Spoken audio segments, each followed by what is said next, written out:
así que hace algún tiempo. Yo a veces miro la plaqueta, veo la segunda promoción del liceo y ahí estuvo Alfonsín. Bueno, los recuerdo muy lindo cuando te entregué el San Martín de Oro y te lo hice entregar por Bron, que era peronista. Y él dice que lo tiene como un orgullo ahí muy especial en la oficina de él como abogado, dice. Bueno, y es decir, toda la gente, por ejemplo, hay un recuerdo muy lindo y un recuerdo triste al mismo tiempo. Estabas en el hospital italiano. Estaba mal. Sí. Enfrente había unos chicos de un comité radical cerquita.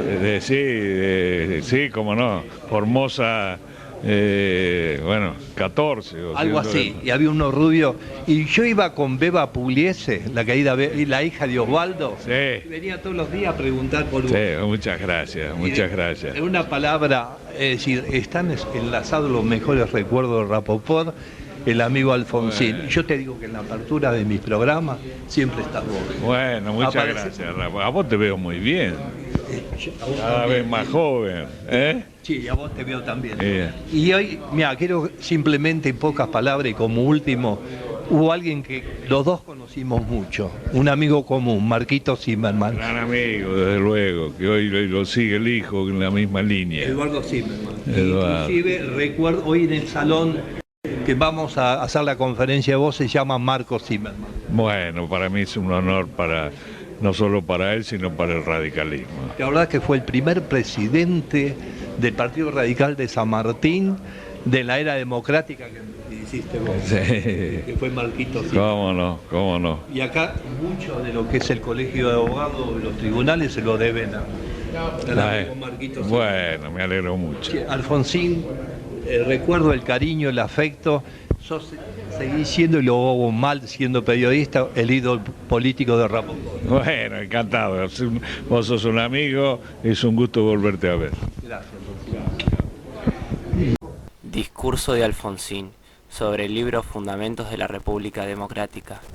Y el Instituto de Filosofía del Derecho que preside el doctor Blanda, en las reuniones que nosotros realizamos, en esos talleres, trabajamos entre otros con un texto hermoso, un libro que últimamente ha escrito el doctor Alfonsín, que lleva el título de Fundamentos de la República Democrática, que da el título de la charla de hoy.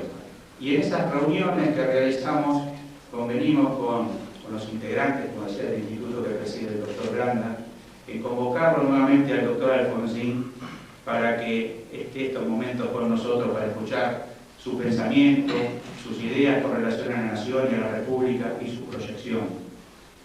Y así que hemos logrado que él haga un esfuerzo en el medio de esta campaña electoral, en la cual tiene una agenda enormemente cargada, y a pesar de eso ha hecho el esfuerzo de darnos el privilegio de tenerlo con nosotros en estos momentos, lo que le queremos agradecer muy especialmente.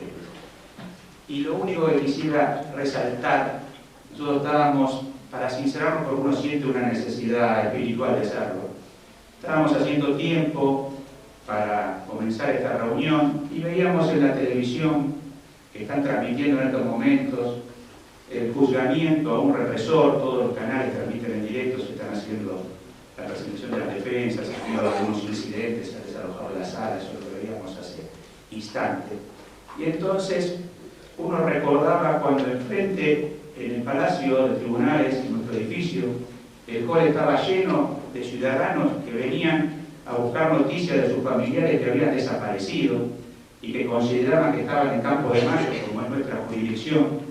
Nosotros veíamos esas cientos de personas desesperadas en el hall de nuestro edificio, como decía, y muchos iban después al Colegio de Abogados a buscar abogados. El Colegio de Abogados San Martín tenía que analizar y sus delegados ante la Federación plantear todas las circunstancias terribles. Y entonces, obligatoriamente uno recordaba que si alguna vez se juzgó a los genocidas del proceso de la dictadura por primera vez en la historia de la humanidad, fue gracias al gobierno, a la presidencia del doctor Raúl Alfonsín.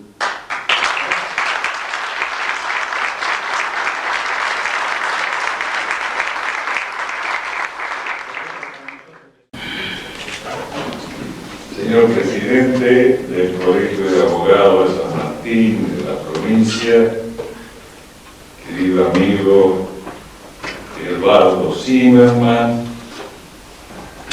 querido colega, casi yo no debería decir colega, porque yo no soy más abogado, ¿verdad? Tendría que empezar a estudiar de nuevo con todos los cambios que se han efectuado. Pero bueno, es un gusto para mí estar con ustedes.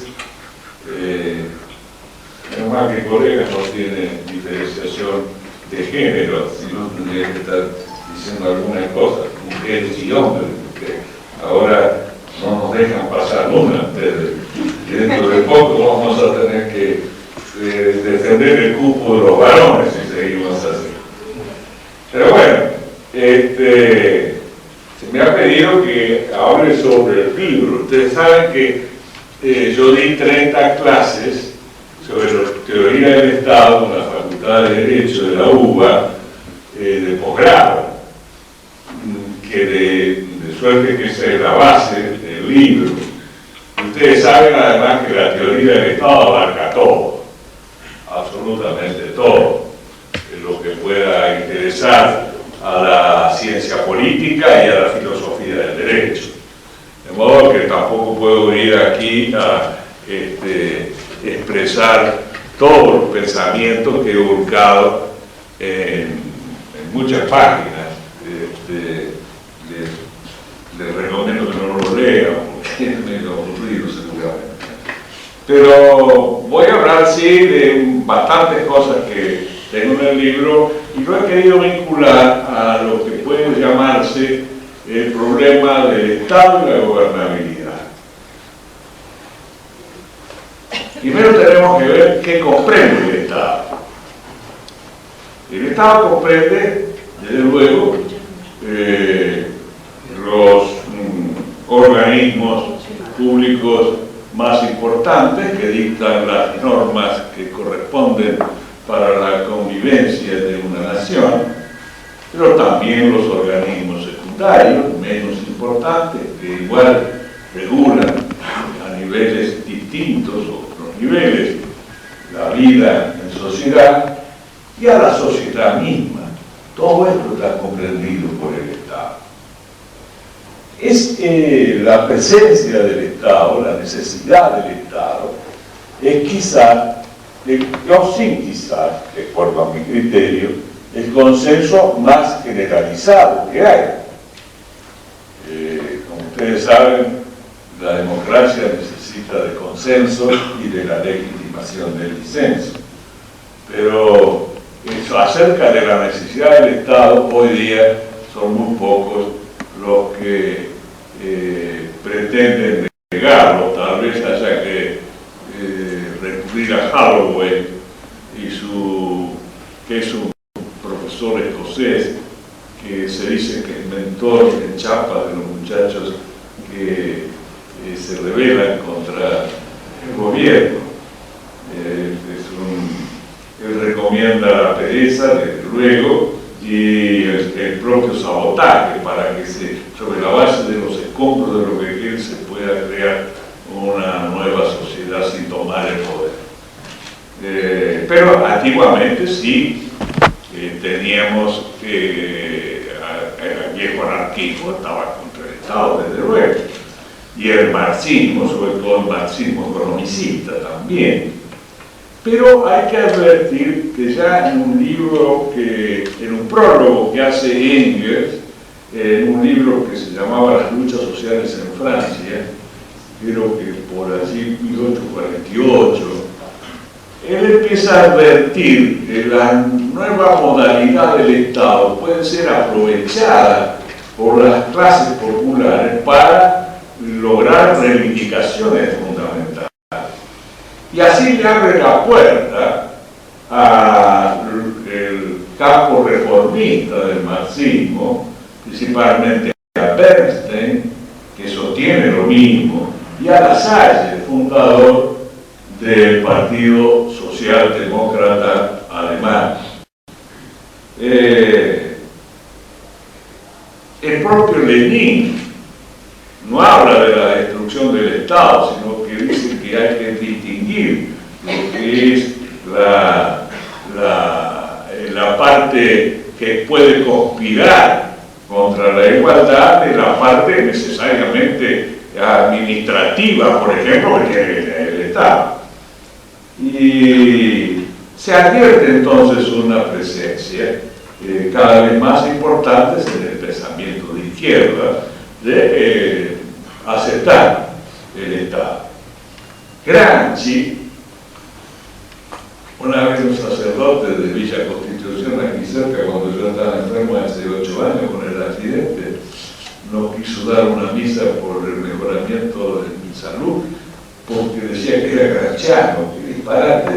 Y yo amigo a Gramsci, desde luego, como lo tiene que admirar mucha gente, pero es como decir que uno es kantiano, qué sé yo, desde luego, ya estamos hablando de filósofos muy importantes. Gramsci está mucho más acá, pero Gramsci dice, todavía dice, hace muy poco tiempo, en la época de Mussolini, que cuando él estaba preso, escribía sus célebres cuadernos, que siempre las clases dominantes se van a dar maña para crear una cultura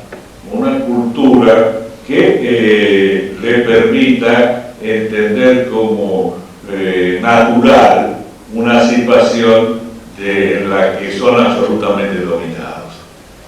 Pero bien, lo cierto es que aquí se produce una parábola muy rara a través de el neoliberalismo, pues aparecen concepciones que no están contra el Estado, pero procuran limitarlo absolutamente, como el primer Nozick, ¿verdad?, que considera que el Estado debe estar limitado exclusivamente al resguardo frente a la posibilidad del latrocinio, del dolo y al cumplimiento de los contratos y poco más, ¿verdad?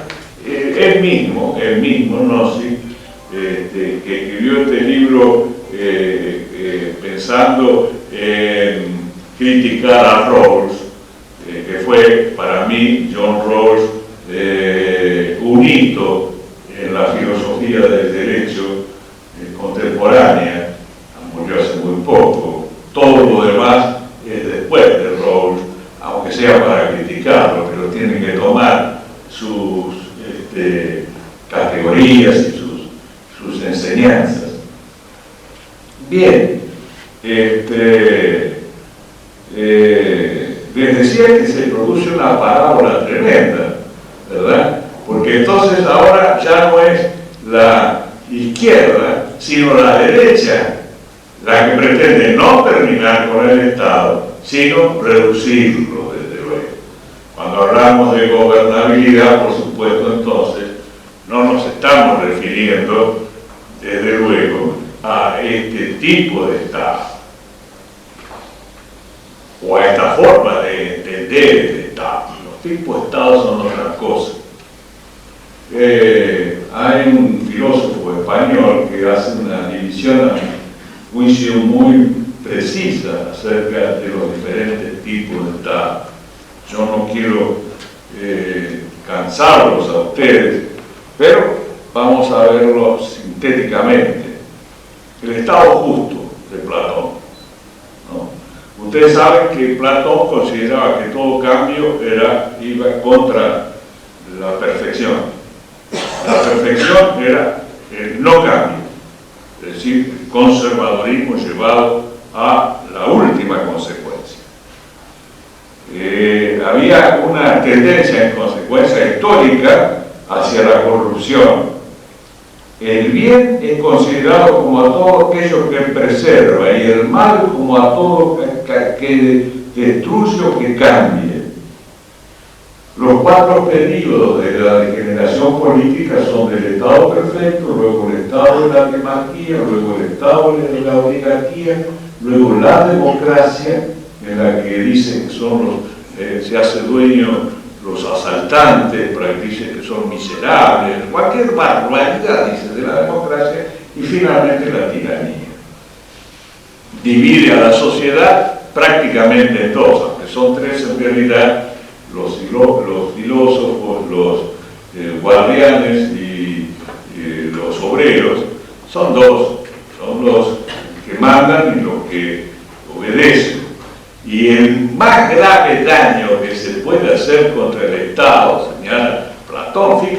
ustedes, estoy hablando de uno de los filósofos más importantes de la historia de la humanidad. Y cómo, sin embargo, cuando estos filósofos se ponen a hablar de política, hay que tener mucho cuidado, porque a veces desbarran, ¿verdad? Para él, el Estado justo es el que sirve al Estado perfecto.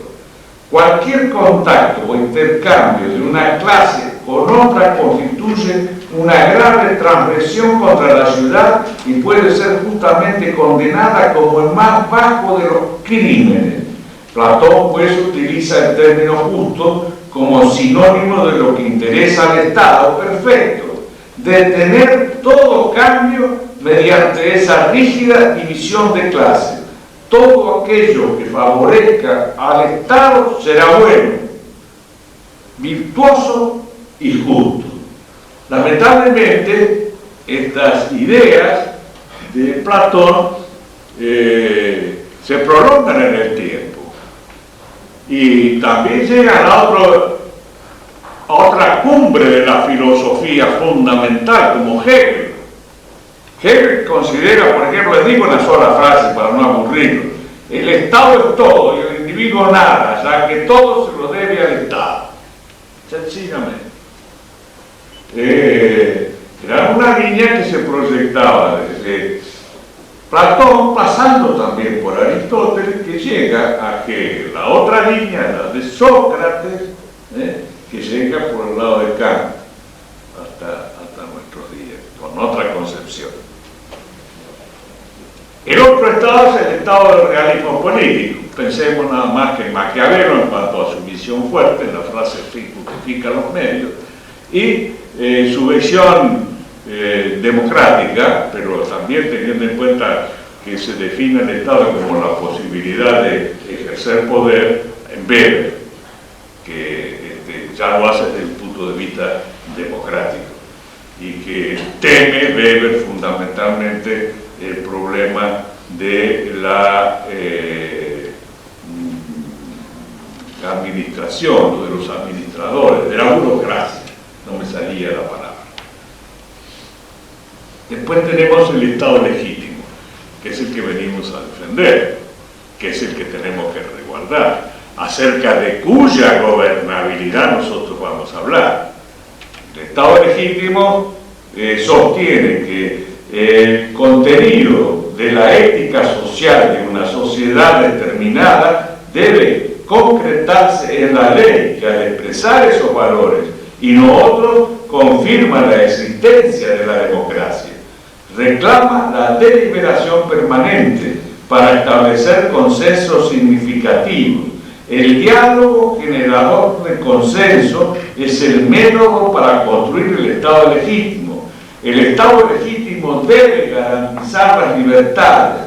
La legitimación del disenso también es indispensable, pero tiene que haber consensos básicos, fundamentales, que determinen la posibilidad de que rija un Estado y que se acepte que haya una convivencia social definitiva o definitoria para encontrar la paz social.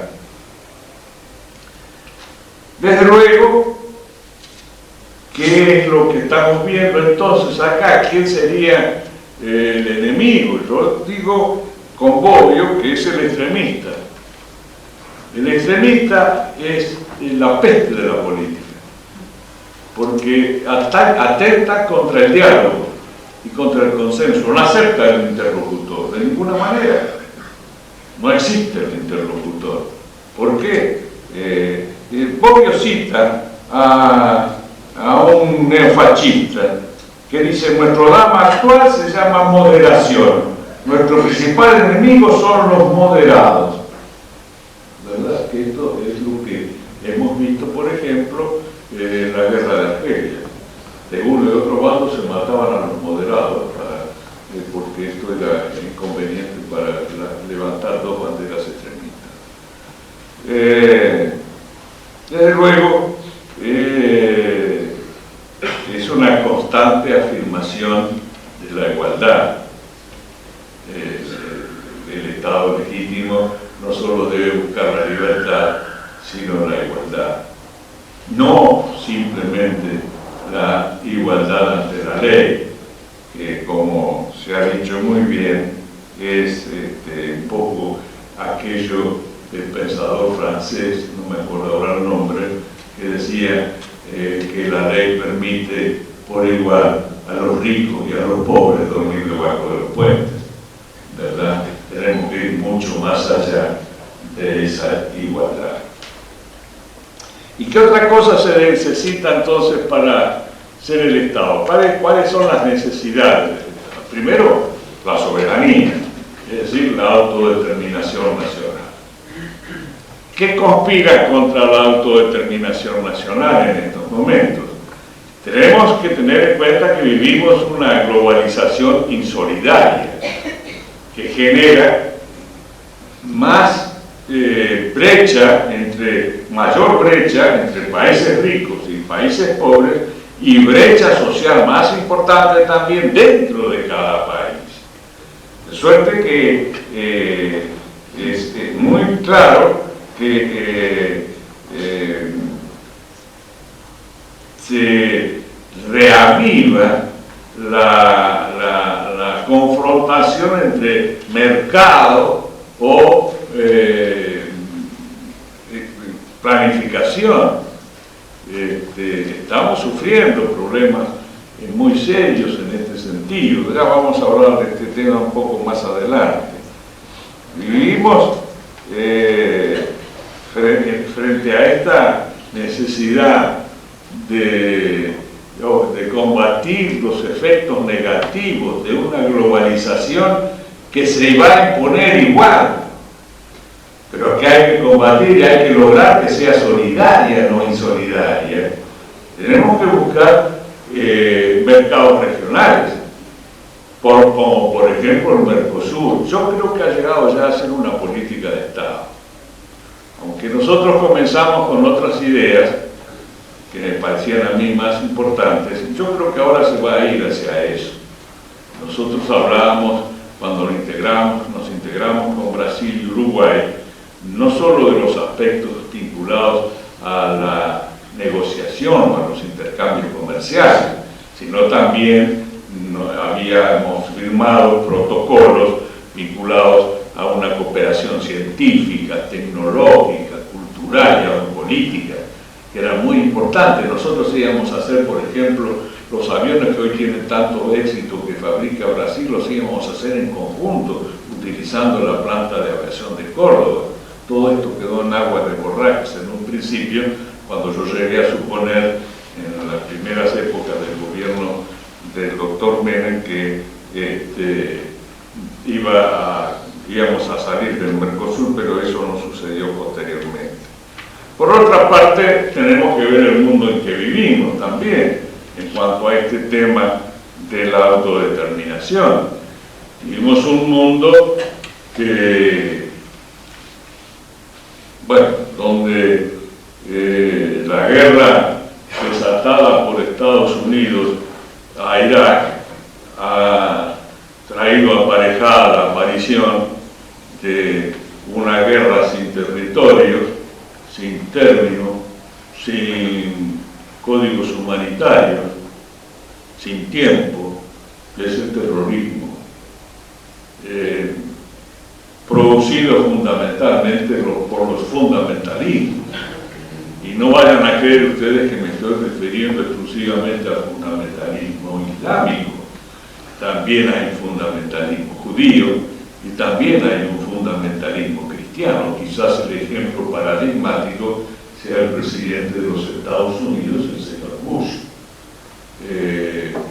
que es un peligro, a mi juicio, para la humanidad, que le ha mentido a su pueblo, ha mentido a las Naciones Unidas, ha mentido al mundo, para llevar adelante un ataque en el que ahora nos damos cuenta, o ya habíamos supuesto, según nos dice el propio Grisham, el ex director de la FED de Estados Unidos, que el petróleo tenía mucho que ver.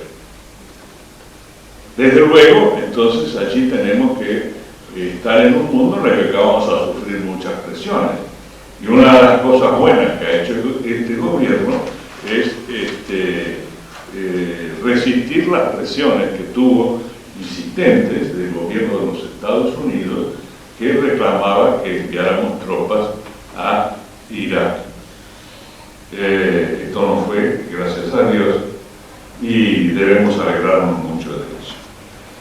También para el Estado, así como debe ser soberano frente al exterior, sabiendo al mismo tiempo la necesidad de un mundo que se mueve en el campo de la globalización inexorablemente, tiene que cuidarse de ser independiente de los factores de poder en lo interno, principalmente de los sectores que más pueden hacer, que más acumulación de riqueza tienen.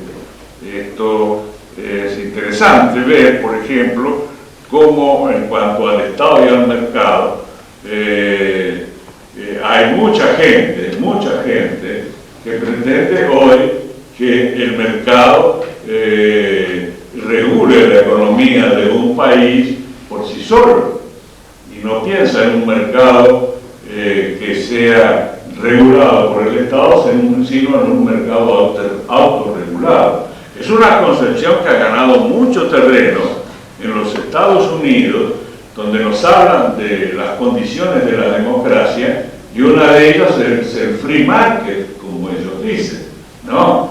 Nosotros estamos de acuerdo, es necesario que haya el mercado para la producción y para la distribución de bienes, pero cuidado, el mercado no va a dar soluciones sociales. El mercado solo por casualidad puede indicar correctamente cuál es el camino para el desarrollo. Esas son apreciaciones que debemos tener permanentemente en cuenta. Desde luego que hoy sabemos el valor que tienen las empresas. Lorena Hertz, por ejemplo, nos da estas comparaciones. De las 6 mayores economías mundiales, de las 100 mayores economías mundiales, 51 son empresas y 49 estados nacionales. Fíjense que notable, ¿no? Las cifras de venta de Ford y de General Motors supera el Producto Bruto Interno de toda el África subsahariana. Estamos hablando, pues, del tema de la globalización, con todo lo que todo trae aparejado, y de que ya se empiezan a quejar los sindicatos de Estados Unidos también, porque se retiran las empresas en busca de ir a aquellos países, a radicarse a aquellos países donde los salarios sean muy bajos, y van a Taiwán, o van a la India, o van a la China continental. Bueno, otro elemento del Estado fundamental que tenemos que analizar es la sociedad. En realidad los autores no hablan, yo no conozco a ninguno que hable de sociedad como componente del Estado, elemento del Estado. Hablan del pueblo. Yo, muy modestamente, porque soy autodidacta en todo esto, no soy un académico, soy un político que se ha dedicado a estudiar un poco todo lo que podía sobre estas cosas, creo que hay que hablar de sociedad. En el libro señalo que un elemento del Estado es la sociedad. No hay Estado sin sociedad constituida, ni sociedad sin un Estado que sea la expresión de una organización política y de su voluntad de ser una nación. Esto significa que Estado y sociedad son dos conceptos coextensivos y que se implican recíprocamente. Es notable porque a pesar de ser un elemento del Estado, la sociedad es como si se desvinculara, y a través de lo que se ha llamado la sociedad civil, término con el que hay que tener mucho cuidado, o frase mejor dicho, con la que hay que tener mucho cuidado, se combate el Estado, la intromisión del Estado, ¿verdad? Y esto está bien, pero el concepto de la sociedad civil ha sido usado permanentemente en la historia de la filosofía y de la praxis política, pero en la actualidad se lo utiliza también con el propósito así manifestado de proteger al individuo no solo del Estado, sino de la política. Es decir, había un campo vedado para la política. Y las sociedades politizadas contra las que hemos luchado permanentemente sería un objetivo a conseguir. Esto es realmente serio y realmente grave, porque sin política no puede existir la sociedad. Desde que se inventó la representación, varios siglos después de Atenas, por supuesto, no sé si fueron más de 1000 años o 2000, era fácil en Atenas, en el ágora se juntaban, aunque había también en el propio régimen de Atenas, yo no lo analizo en el libro porque era muy largo, pero había en el propio régimen de Atenas un principio de representación, porque había algunas juntas, yo no recuerdo ahora cómo se llamaba, que había un principio de representación, pero bueno, no puede funcionar hasta que se inventa la representación. La democracia en países importantes, como va a juntar a millones en una casa para que vayan a pesar, y que desde luego hay formas semidirectas de democracia, como son las consultas populares que se han realizado acá en el país y en otras partes del mundo. Pero los partidos políticos son, entonces, desde que hay representación, absolutamente esenciales. La democracia es una democracia de partidos. Dejémonos de macana de eso de partidocracia, eso decía Mussolini. Partidocracia yo creo que sería un concepto que aplicaría hoy a quien, si por ejemplo los partidos políticos fueran excluyentes de todo lo demás, no sé, no me imagino un sistema de ese tipo. Fíjese lo que nos dice Robert Dahl, que es muy importante. Robert Dahl no es un hombre que pueda ser considerado de izquierda para nada, pero Robert Dahl llega a decir que para que haya, él no se anima a llamar la democracia a lo que hay hoy, porque dice que es una utopía todavía, llama poliarquía, y dice la democracia vendrá cuando haya democracia económica, cuando el ciudadano sea ciudadano en todas partes, no lo sea en la calle, y luego en las fábricas sea un súbdito. Aquí que llegue eso, los nietos de vuestros nietos seguramente lo puedan ver, a lo mejor tus hijos que digan que son tan jóvenes y lindos. Robert Dahl decía, no es exagerado decir que la democracia representativa en el Estado convierte a los partidos políticos en algo posible, ventajoso e inevitable. ¿Qué es? Los partidos, si partimos de la transformación del concepto ideal y rusoniano del pueblo real, solo la hipocresía puede afirmar la posibilidad de una democracia sin partidos políticos. Juan Lins sostiene que cuando se aproxima la ruptura, los partidos antisistema actúan como oposición desleal y lo que la flanquean lo hacen como partidos semilegales. Desde luego que otro tema que es importante para la gobernabilidad, es fundamental para la gobernabilidad, estoy achicando mucho todo lo que tengo acá pensado, es la puja distributiva, ¿verdad? Es tremenda muchas veces en las épocas de crisis. Yo sufrí 13 paros generales en una época de crisis que los economistas han llamado la década perdida para 1980, que fue la época de gran deterioro de los términos del intercambio y de la inflación desatada en todos nuestros países. Mientras nos endeudábamos cada vez más por unos intereses pesadísimos y la caída absoluta de nuestros precios en el orden internacional de los precios de nuestras materias primas. Muy bien. Qué notable. Hablemos entonces como una forma de combatir estado de la puja distributiva al estado de bienestar.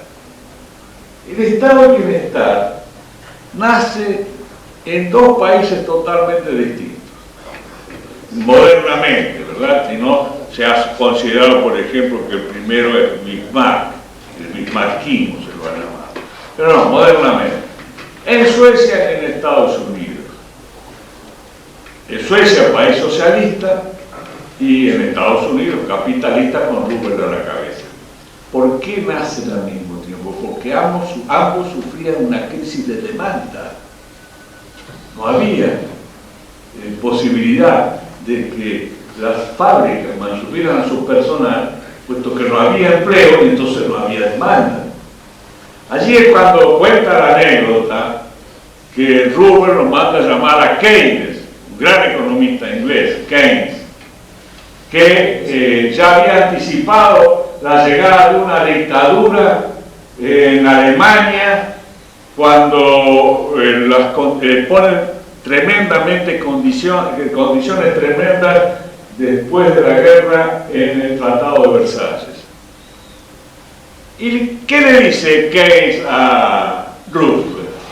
Le dice: contrate hombres para abrir un pozo y luego contrate hombres para tapar el pozo, pero ponga en marcha la economía a través del pleno empleo. Desde luego que esto era una metáfora, pero fue la época en que ustedes recuerdan que a través del New Deal Roosevelt se lanzó a hacer diques, caminos, puentes y puso en marcha poco a poco la economía del país. Desde luego el impulso final desgraciadamente fue dado por la guerra, ¿verdad? Pero ya se había salido prácticamente de la crisis a través de las manifestaciones del estado de bienestar. En realidad el estado de bienestar en Europa, que se fue aplicando en muy diversas naciones, mucho por convicción y mucho también por miedo al comunismo, era un acuerdo que había entre el Estado, que quería la paz social, los patrones que querían vender y los obreros que querían trabajo. Y funcionó hasta casi los años 70, cuando se produce la crisis del petróleo. Y allí empiezan a generarse problemas cada vez más graves, porque cada vez tenía que haber un apoyo mayor del gobierno para lograr el pleno empleo, era casi imposible. Y entonces empiezan a llegar las críticas, y en última instancia llegar al poder quienes venían a sostener exactamente lo contrario, a través de la concepción neoliberal. Es el triunfo ideológico de la escuela austríaca, de von Mises, de Hayek, que ya había escrito durante la guerra Camino de Servidumbre en contra del planeamiento económico, y de Schumpeter también.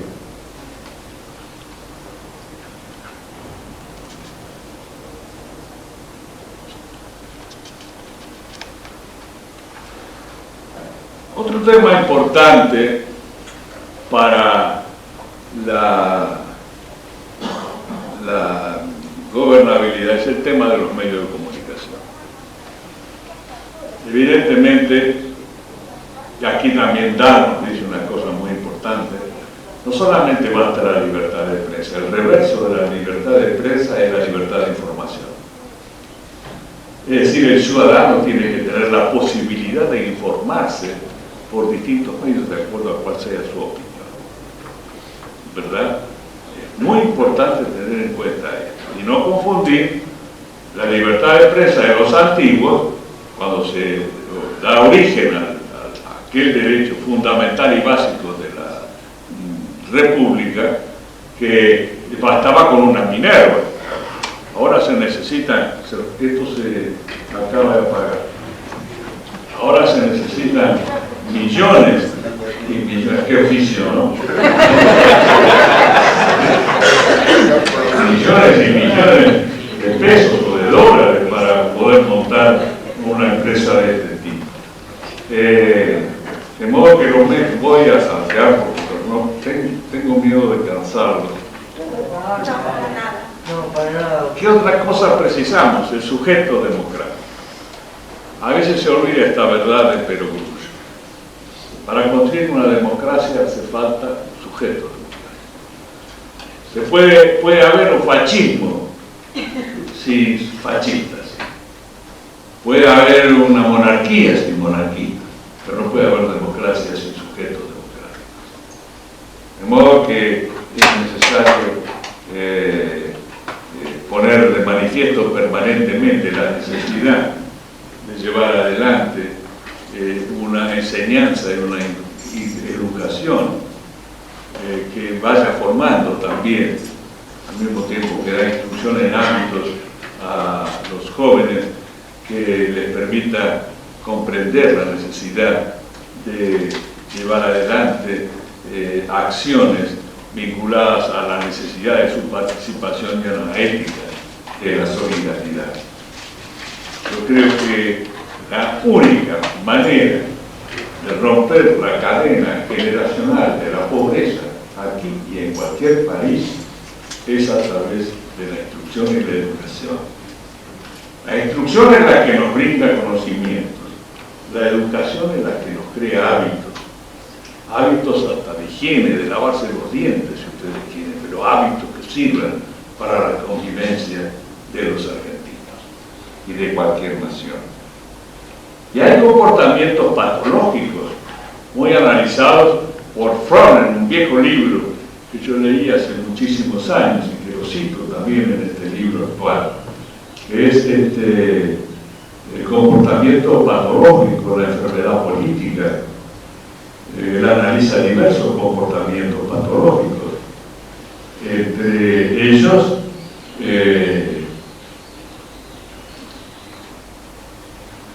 el comportamiento paranoico, por ejemplo. ¿Qué pasa con el paranoico individualmente? Individualmente se lo reconoce, porque es un hombre que confunde lo probable con lo posible. Por ejemplo, el paranoico que siente que la mujer, está seguro que la mujer quiere matarlo, la esposa. Es posible, pero es absolutamente improbable. Pero vaya a convencerlo, al paranoico no lo va a convencer porque está dentro de su lógica. Lo que es posible lo confunde con lo probable. Esto se da en el campo político. Y la mejor disculpa que le podemos hacer a Bush es que es un paranoico, que ha confundido lo posible con lo probable. También está el comportamiento fanático que les decía recién, el extremista que no acepta el diálogo.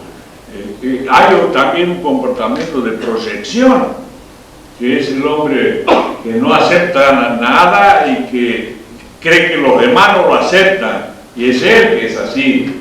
O el comportamiento que no llega a ser enfermo, pero sí que es el pensar automático.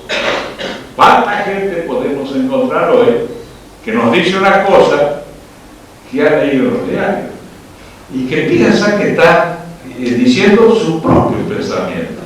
Por eso es muy importante los medios de comunicación, que haya diversidad.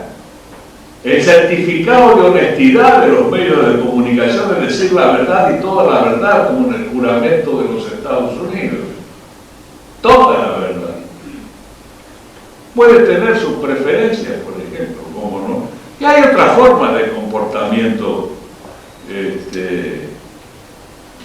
enfermo, delirantes, por ejemplo, que creen que hablan con Dios o que se le aparece la Virgen. También puede estar en eso.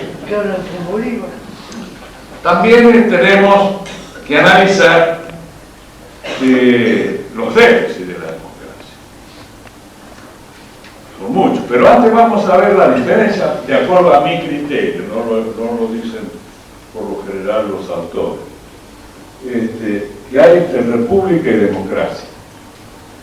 La república nos da lo que, tal vez extendiéndolo por extensión, podríamos citar a Isaías Berlin, que nos da las libertades negativas.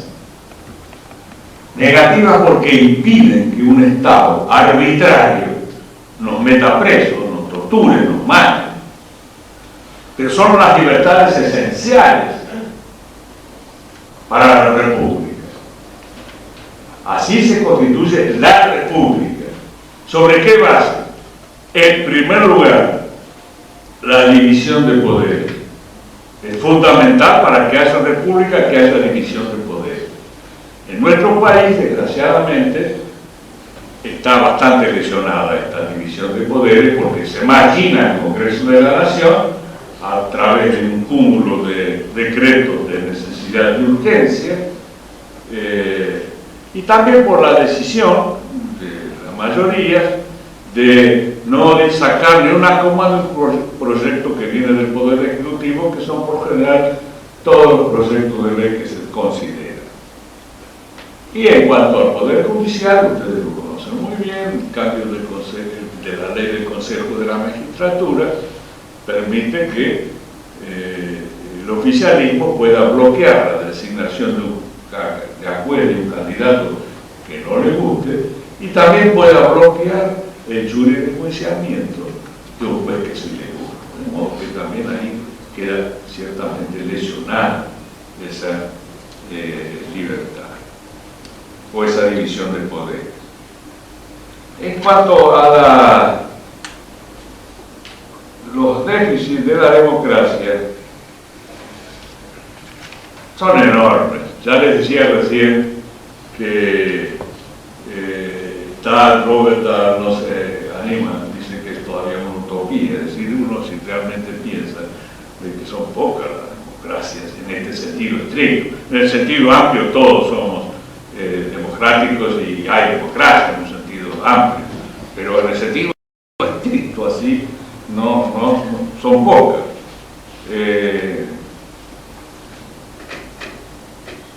Les voy a señalar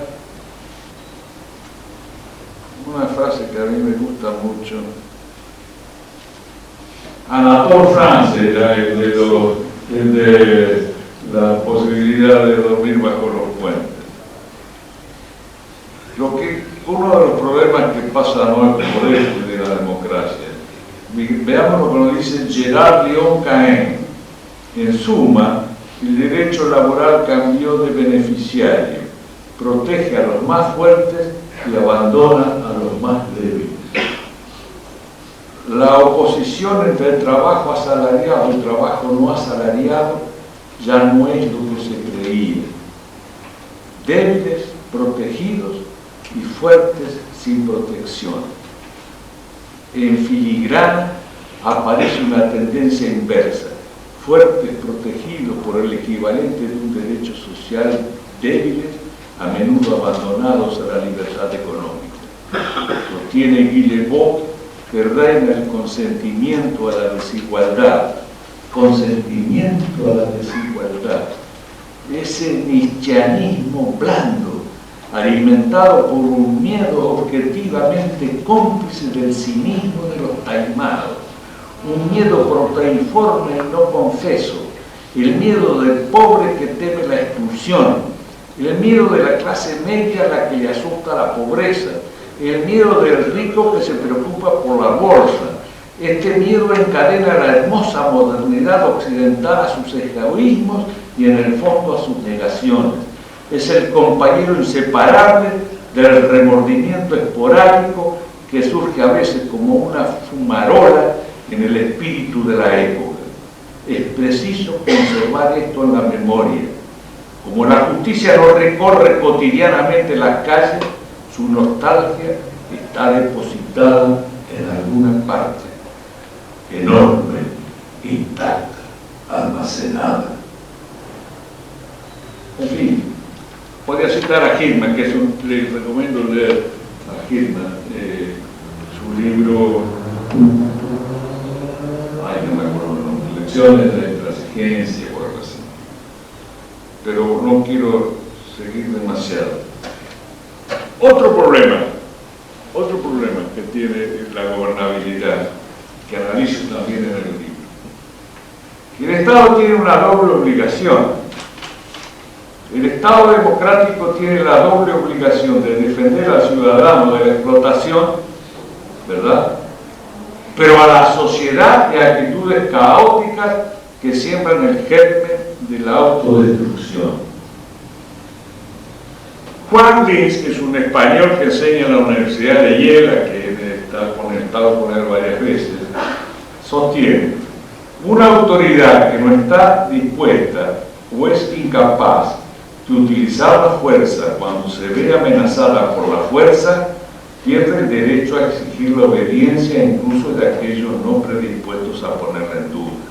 La inacción frente a la violencia fascista, nazi, la incapacidad o falta de voluntad para controlar ha estado en la raíz del vacío del poder que llevó a la caída de las democracias. Dice Mussolini: si en Italia hubiera hoy un gobierno que mereciera tal nombre, sin ninguna demora mandaría a sus agentes a sellar y ocupar nuestras sedes. Una organización armada con sus cuadros y sus ordenanzas es inconcebible en un Estado que tiene su ejército y su policía. Por tanto, no hay Estado en Italia. Es inútil. Nosotros tenemos que llegar necesariamente al poder. De otro modo, la historia de Italia se convertiría en algo inacabado. Y vamos a citar también a Indalecio Prieto, que creo que llegó a ser presidente. Yo en el libro le digo presidente. Creo que llegó a ser presidente de la República del Exilio, cuando se divide los republicanos. Pero dice así, en la primavera del 36: la convulsión de una revolución, con un resultado u otro, la puede soportar un país. Lo que no puede soportar un país es la sangría constante del desorden público, sin finalidad revolucionaria inmediata. Lo que no soporta una nación es el desgaste de su poder público y de su propia vitalidad económica, manteniendo el desasosiego, la zozobra y la intranquilidad. Podrán decir espíritus simples que este desasosiego, esta zozobra y esta intranquilidad la padecen solo las clases dominantes. Eso, a mi juicio, constituye un error. De ese desasosiego, esa zozobra y esa intranquilidad no tarda en sufrir los efectos perniciosos la propia clase trabajadora en virtud de trastornos y posibles colapsos de la economía, porque la economía tiene un sistema cuya transformación aspiramos. No se diga, desacreditando la democracia, que el desorden infecundo es únicamente posible cuando las alturas del poder hay un gobierno democrático, porque entonces los hechos estarán diciendo que solo la democracia consiente los desmanes y que únicamente el látigo de la dictadura resulta capaz de impedirlo. Si el desmán y el desorden se convierten en sistemas perennes, por ahí no se va al socialismo, por ahí no se va a la consolidación de una república democrática que yo creo nos interesa conservar. Ni se va al socialismo, ni se va al comunismo, se va a una anarquía desesperada que ni siquiera está dentro del ideal libertario. Se va a un desorden económico que puede acabar con el país. Por eso es que necesitamos, yo en un discurso que ya pronuncié hace muchos años, hablé de un trípode de la democracia. La ética de la solidaridad, la democracia participativa y la modernización. Modernización de las relaciones sociales y también de la economía y los modos de producción, pero evitando absolutamente que sean los elitistas de la economía los que pretendan manejar la política y arrinconarla en un simple rincón de la administración. No nos debemos dejar llevar por eso. Por eso cuando yo estudiaba Derecho, y algunos de ustedes a lo mejor digo eso, muy grande, se decía economía política.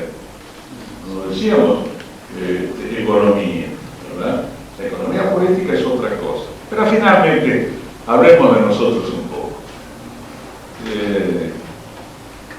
Sócrates decía que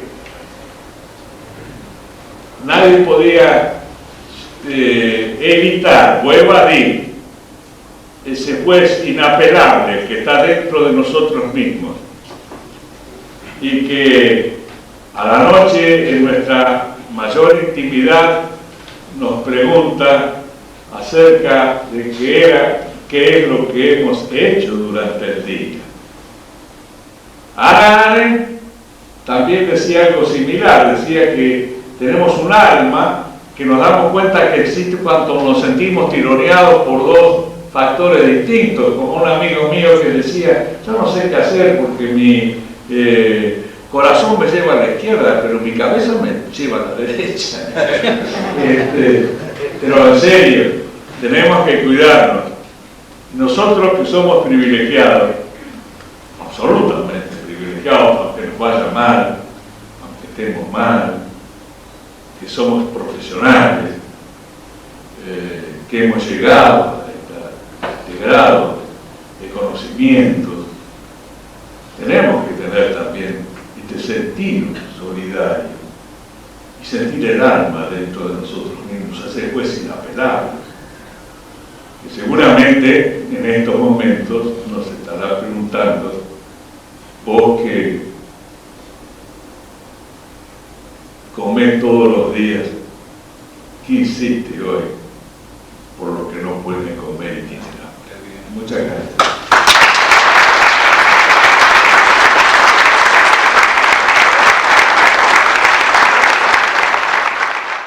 Si alguien desea hacer alguna pregunta al doctor Alfonsín, ahí el gorro. Bueno, yo quiero decir, y nadie lo duda acá en esta sala, que Alfonsín ha sido el padre de nuestra democracia acá en Argentina. Y mi pregunta es, ¿cómo ve la democracia actual? ¿Y qué manera se puede mejorar esta democracia? Bueno, yo creo que, como dije antes, la democracia se constituye con las libertades fundamentales que nos da la República. La República no quiso seguir adelante, pero pudo funcionar. No es simplemente la división de poder, es el diálogo con los sectores de la oposición. El gobierno no nos llama a partidos políticos, siquiera dice que somos corporaciones y no dialoga con nosotros. Se basa también en elecciones periódicas, que las hay en la Argentina, sin duda, pero con una diferencia enorme en cuanto a las posibilidades de propaganda. Se basa también en la libertad de prensa, que hay libertad de prensa, se puede criticar al gobierno, pero también conocemos de qué forma se colocan los avisos y cuáles son las presiones que sufren los medios. De modo que además de lo que dije acerca de la división de poderes, veo estas dificultades en cuanto a las libertades esenciales. En cuanto a la democracia en sí, la mejoría económica ha traído algunas soluciones importantes al país, pero falta aprovecharla.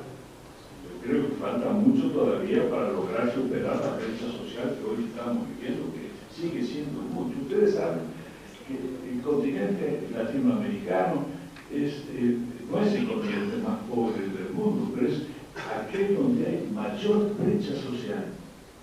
Esto es realmente serio.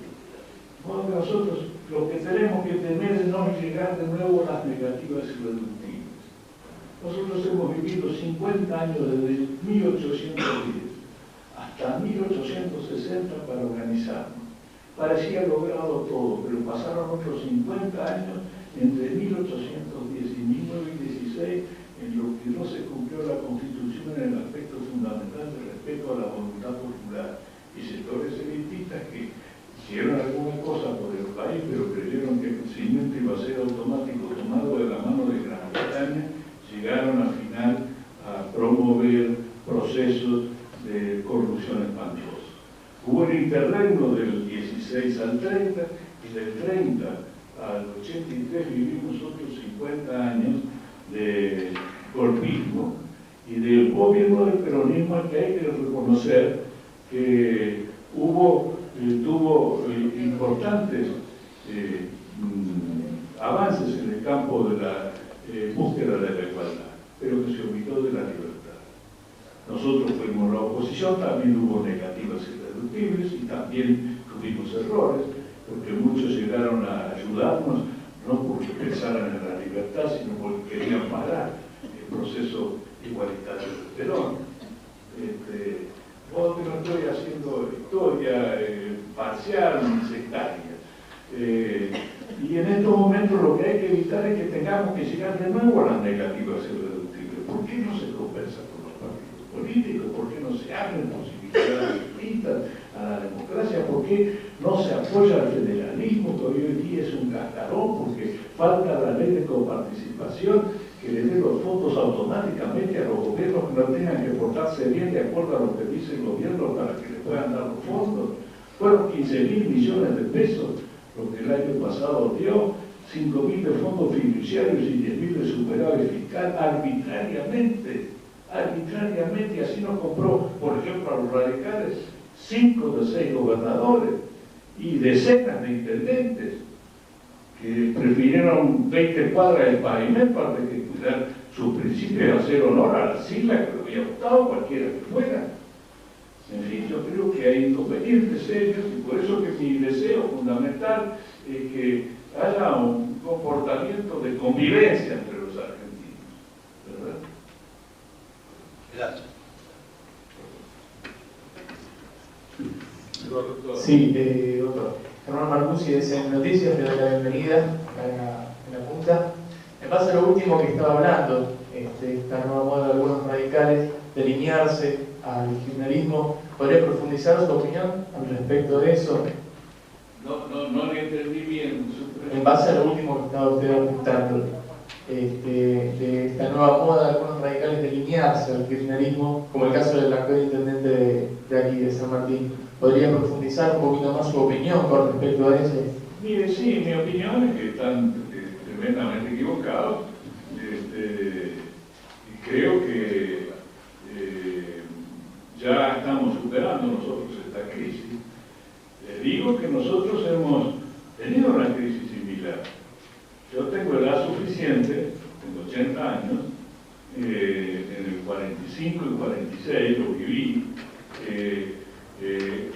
El primer Senado peronista estaba constituido en su mayoría por radicales, que habían sido seducidos por Perón. Muchos gobernadores eran radicales, que se habían ido del radicalismo cuando pierde la Convención Nacional la candidatura de Sabatini. Eso abrió un canal para que muchos se escaparan hacia el peronismo, suponiendo, porque suponía que iba a concretar la revolución postergada de Irigoyen.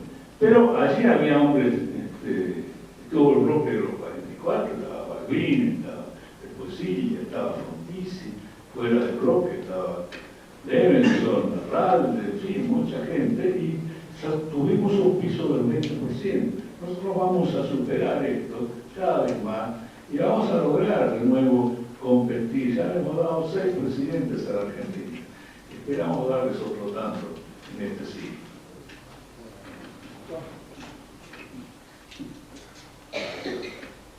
Buenas tardes, doctor Alfonsín. Yo le quiero preguntar cómo se hace para superar, según su visión de estadista, la mediocridad por la que pasa la política argentina actual.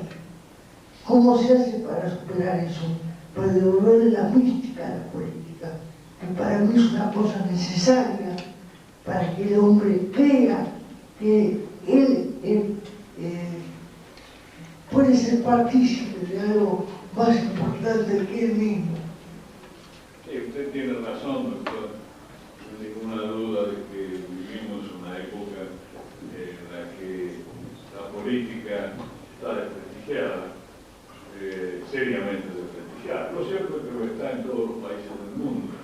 Ustedes saben que el Congreso o la legislatura de todos los 15 países por lo general están en el ranking último en cuanto a popularidad en las encuestas que se realizan. Aquí le hemos dado muchas veces muchas razones al pueblo para que esté así desorientado y muchas veces huyendo de la política. Mucha gente cree que es demasiado compromiso político, sobre todo cuando no tiene confianza en quienes dirigen el partido, porque significa estar de acuerdo y aceptar las definiciones partidarias en un amplio, vastísimo campo. Entonces vuelta a su costado altruista, doctor, organizaciones no gubernamentales, por ejemplo, que luchan por los derechos de la mujer, por los derechos de los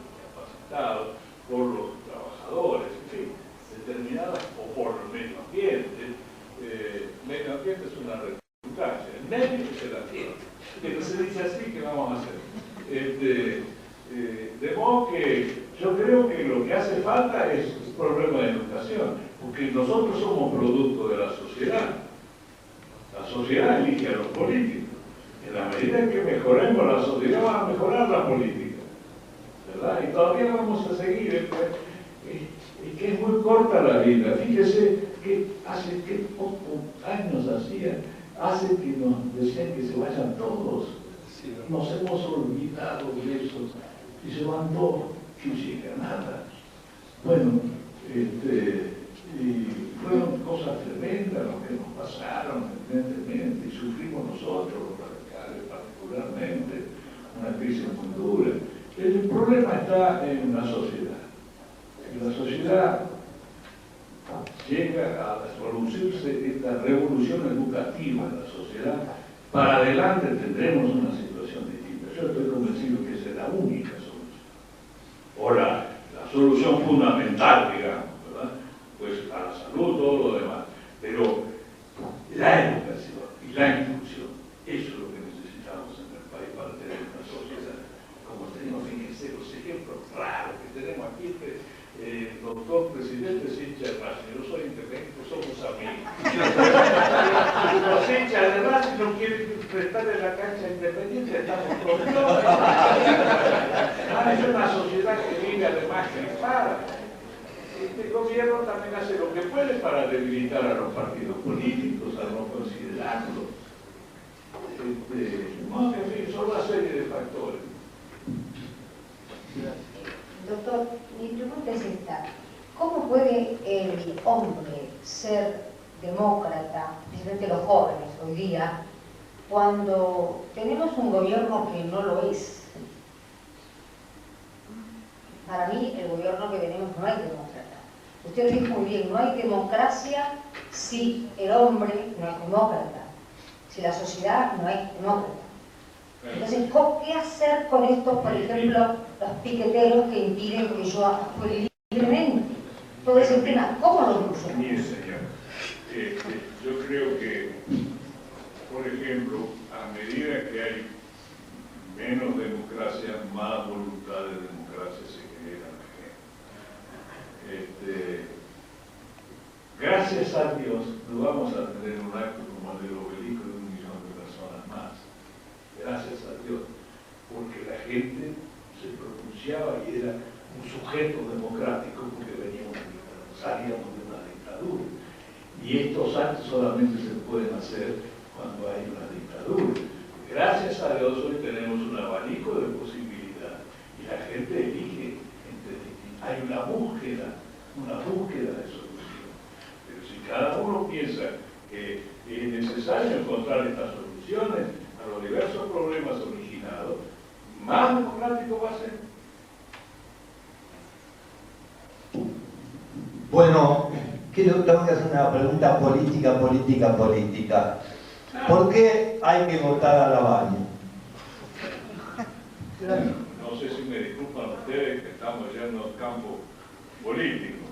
Yo saben que no voy a contestar objetivamente. Aunque pretendo ser sincero, siempre habrá una subjetividad.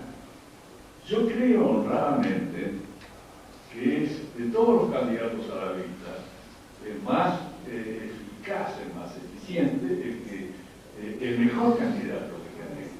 Fíjese, él ha servido al país en muy diversas funciones. Él fue en mi gobierno, yo lo designé secretario de Comercio Exterior, después era secretario de Comercio Exterior.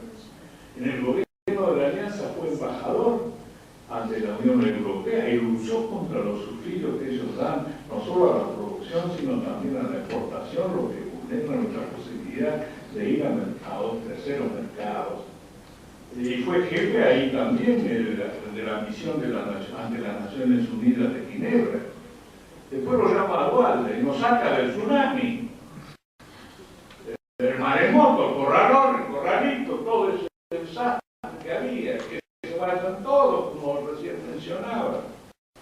Sigue con Kirchner y hace el canje de la deuda más espectacular que se puede haber. Y cuando ven deseo hegemónico del gobierno se va. Ustedes ven, no tiene un peso para propaganda.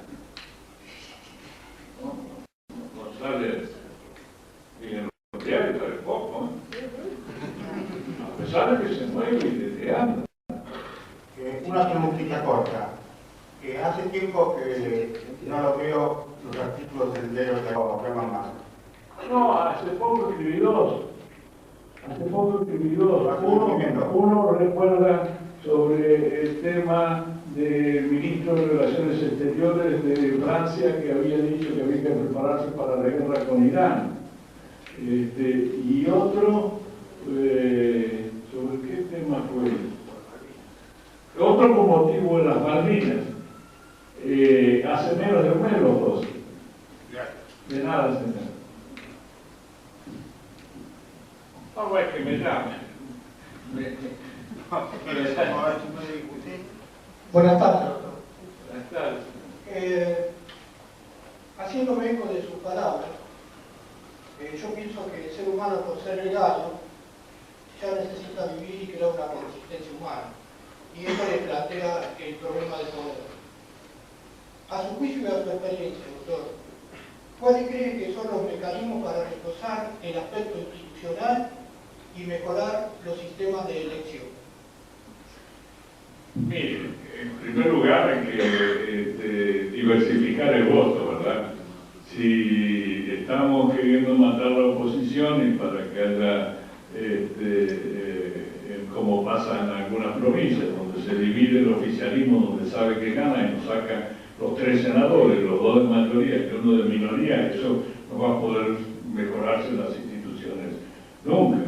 De modo que es un proyecto, un problema también de la vida política, de la ciudadanía, de su voto y demás.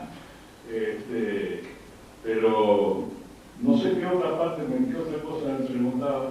El aspecto institucional, doctor, y los sistemas electorales. Y bueno, el sistema electoral ese es un problema con el que yo discrepo a veces con los que piensan que es mucho mejor. Incluso gente como Poder Ciudadano, todo, a los que respeto enormemente.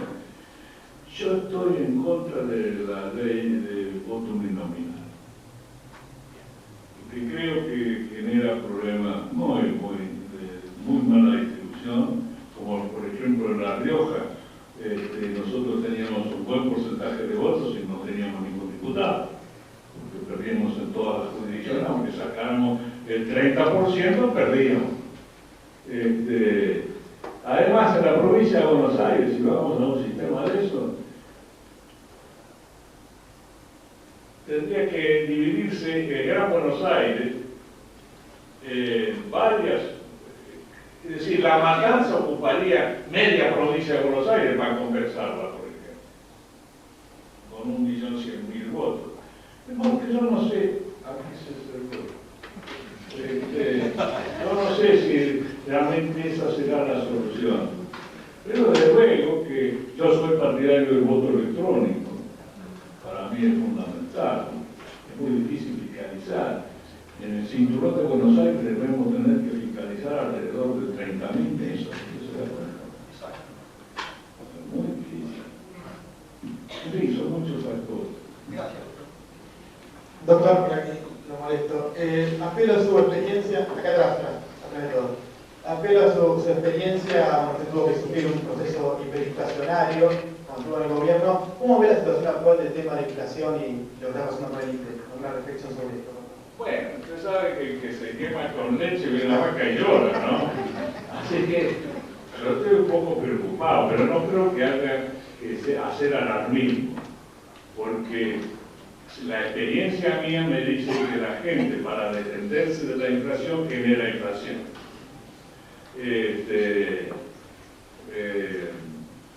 Yo creo que no se puede combatir la inflación de la manera que va a hacer el actual secretario de Comercio. El festival de subsidios que hace ahora, la papa, la leche, el trigo, en fin, todas estas cosas, ¿no? Pienso que hoy dijo Cristina que era una cosa muy cierta, que hay que aumentar la inversión. El problema es cómo se invierte, cómo se aumenta la inversión. Desde luego, porque porque muchas veces se fabrica menos de lo que se demanda. Entonces, el empresario tiende a subir el precio. Y no puede producir más porque a lo mejor no puede, o no tiene interés, o simplemente quiere ganar más, ¿verdad? De modo que yo creo que es una lástima que tengamos un INDEC en el que nadie cree. La propia señora Eve Bonafini nos dijo que era un disparate. Moyano dijo que nadie podía creer en él, y cada una de ustedes, que vaya al mercado, saben que no es así, que sobre todo la canasta familiar ha aumentado en la comunidad, y lo que pasó en Mendoza, con la ministra de Economía de Cobo, nada menos, ¿no? Que tenía 3 y pico y daba 1 y pico el orden nacional. Bueno, pero en fin, son una serie de medidas que hay que tomar. No las que preconiza, a mi criterio, equivocadamente, Takay, que dice que hay que enfriar la economía. Eso es lo que dice el Fondo Monetario. Nosotros tenemos que buscar otra forma de hacer. Perdón, doctor, usted mencionó recién a la candidata Cristina Kirchner, y yo tengo una preocupación sobre la que me gustaría tener su opinión. Esta señora ha salido a hacer una campaña electoral en el exterior, más aún que en el interior del país.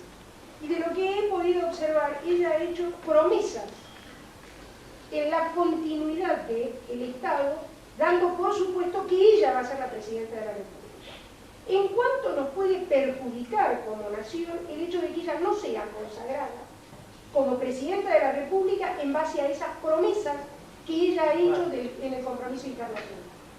Bueno, ella ha escabucido bastante el cuerpo a los compromisos esos, ¿no? Pero lo único que yo vi más o menos definitorio es que defendió a Chávez, pero no hizo mucho compromiso. De todos modos, ella no puede adquirir compromisos y ninguno puede tener en consideración que está hablando con un ejecutivo de la nación, está hablando con una candidata, ¿no? Que eso no compromete para nada al país. Muchas gracias.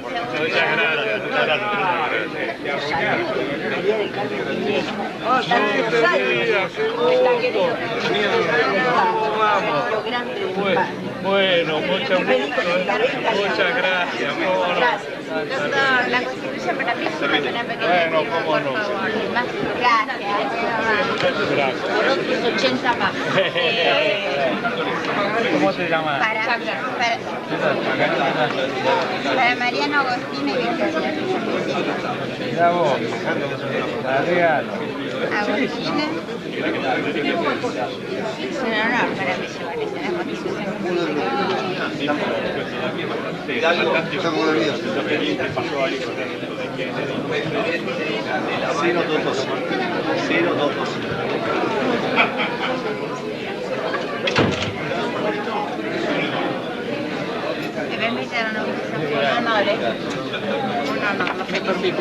Un honor, No tengo la lapicera, doctor. Es una pequeña introducción que habíamos hecho. ¿Cómo es el nombre, doctor? Carlos Blanca. Carlos Blanca. Se conoció amigo de todos. El gran político, el jovencito murió joven. Sí. Murió joven el muchacho.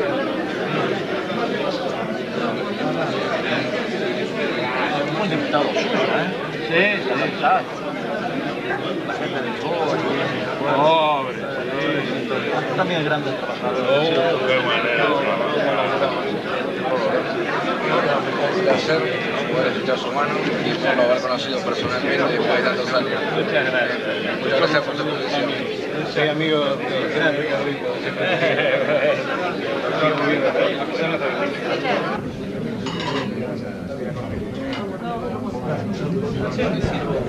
Bueno, estoy en el querido Colegio de Abogados y tenemos un amigo en común con Alfonsín. Él está mirándonos desde el cielo, Marquito Zimmerman. Desde luego, sí. Sé que hay una sala en el Colegio de Abogados, ¿verdad, doctor? Que recuerda su nombre, fue un gran amigo. Y tenemos el gusto de tener a su hijo también, actualmente abogado, importante abogado, Eduardo Zimmerman. Jorge, esta reunión creo que fue un honor para el Colegio de Abogados, ¿se repite? Cuando el doctor lo disponga, esta casa está abierta para el doctor Alfonsín, que además, como lo dije hace un momento, es un matriculado de la provincia de Buenos Aires.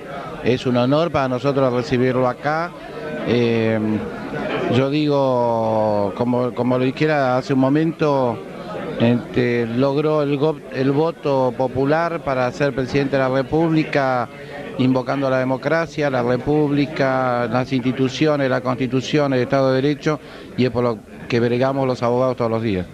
La última pregunta que le hago a Alfonsín hoy, que es, ¿qué fue el balotaje y nombrar un primer ministro acá en la Argentina, el cambio de política? Bueno, no fue el primer ministro, yo quería un primer ministro, pero quedó a mitad de camino, hasta ahora no se ha aplicado como corresponde esa cláusula constitucional, pero veremos qué es lo que pasa para adelante. ¿El balotaje? Y bueno, se logró un balotaje muy particular, peculiar, yo creo que bastante conveniente para el estilo argentino. Quien saca más del 40% y le saca 10 puntos al segundo, yo creo que puede ser consagrado presidente. ¿Usted cómo lo ve? ¿Puede haber balotaje? Sí, creo que es probable que haya balotaje. Gracias, Alfonsín. No, de nada. Gracias, amor.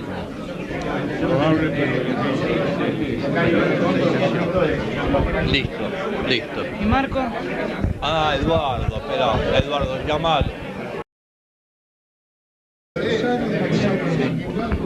Bueno, estoy contento, Eduardo, y te felicito, porque realmente lleno completo, el tiempo amenazaba, había peligro con la lluvia y todo eso, sin embargo, todo perfecto. Bueno, Alfonsín, puntual como siempre, y bueno, y la disertación fue muy linda. ¿Vos leíste el libro que él había publicado? Sí, lo he leído casi totalmente, es un hermoso libro de filosofía política.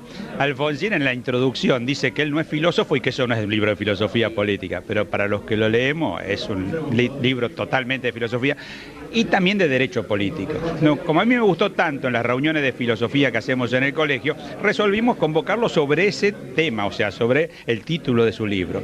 Y el doctor Alfonsín ha dado una conferencia filosófica política realmente brillante. Y como vos bien decías, a pesar de que la verdad que el día no nos acompañó porque llovía baldazos realmente, a pesar de eso, bueno, hubo una enorme concurrencia porque, bueno, genera un gran interés.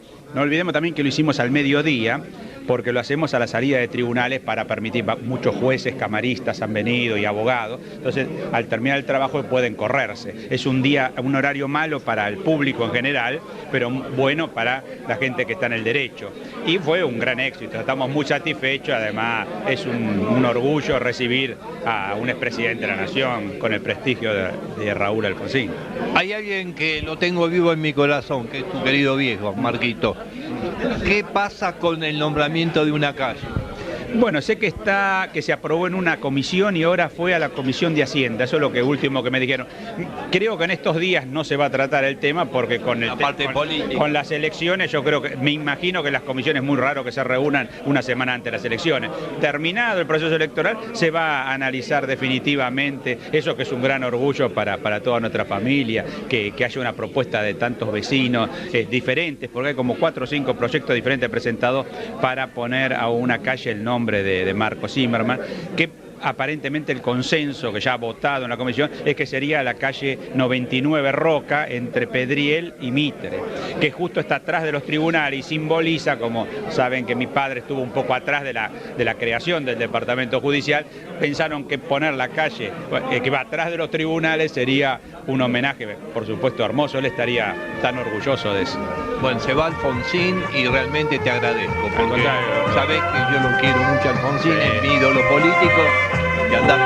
Eso es cierto, sí, lo tengo que acompañar. Muy agradecido por tu presencia.